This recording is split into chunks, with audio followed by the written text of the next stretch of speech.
Good morning, dear students, and welcome back to your English class. Today, we are going to read chapter 6 from our reader titled Meet Tanni Grey-Thompson. This chapter presents an inspiring account of the life and career of Britain's most successful para-athlete, Caris Grey-Thompson. Now, interestingly, Tanni Grey-Thompson was christened or was named as Caris Divina Grey, but her sister described her as Tiny when she first saw her, pronouncing it Tanni, and the nickname has stayed ever since. She was born with a debilitating birth defect of the spine, which paralyzed her from waist down. However, she never let that get in the way of achieving her dreams. Actively into a variety of sports from a tender age, the turning point in Carrie's life was choosing athletics as her forte and finding a suitable mentor who would help her realize her dream with unflinching faith in her abilities. With her eyes set on the London Marathon, Carrie never let her focus veer from her goal. The high point of her sports career arrived when she took part in the 2000 Sydney Olympics. Carrie's life and career stands as a testament to what can be achieved through single-minded zeal and focus. This extract that we are going to read is from an interview which tells us about how Grey-Thompson became such a successful athlete. Caris Divina or Tanni Grey-Thompson is one of Britain's most successful differently abled athletes. She was born with spina bifida, which is a disability, and is paralyzed from the waist down. Grey-Thompson's first big achievement came when she represented Wales in the Junior National Games, aged 15.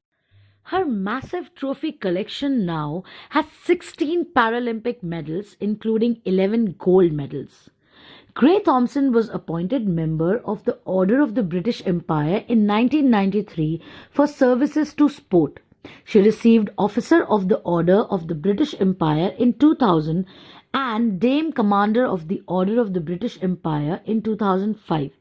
She retired from active sports in 2007 but is still associated with sports for the differently abled and remains till date an inspiration to one and all. In this interview, we will see how she answers the questions which are put up for her. The first question that was asked was that did she ever find it difficult to get involved in sports?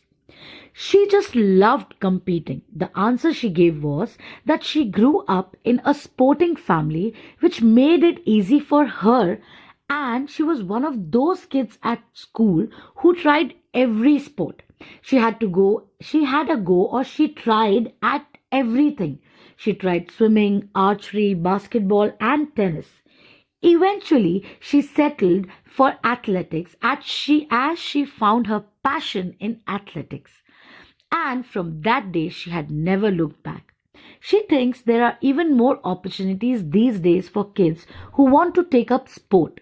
There are more sport clubs around and more coaching courses for people who want to coach differently abled athletes.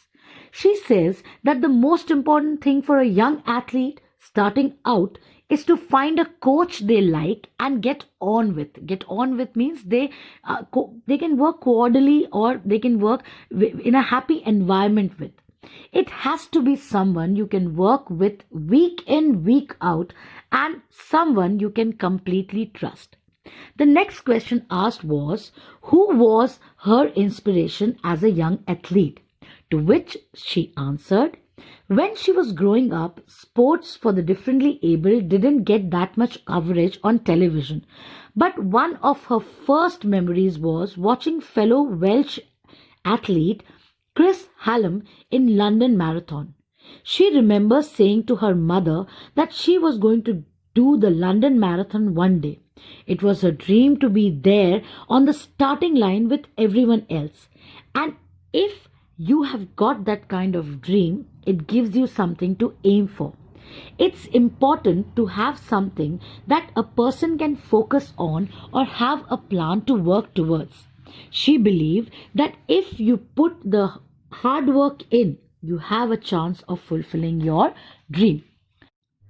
The next question that was asked was what had been the high points of her career and what had been any low points?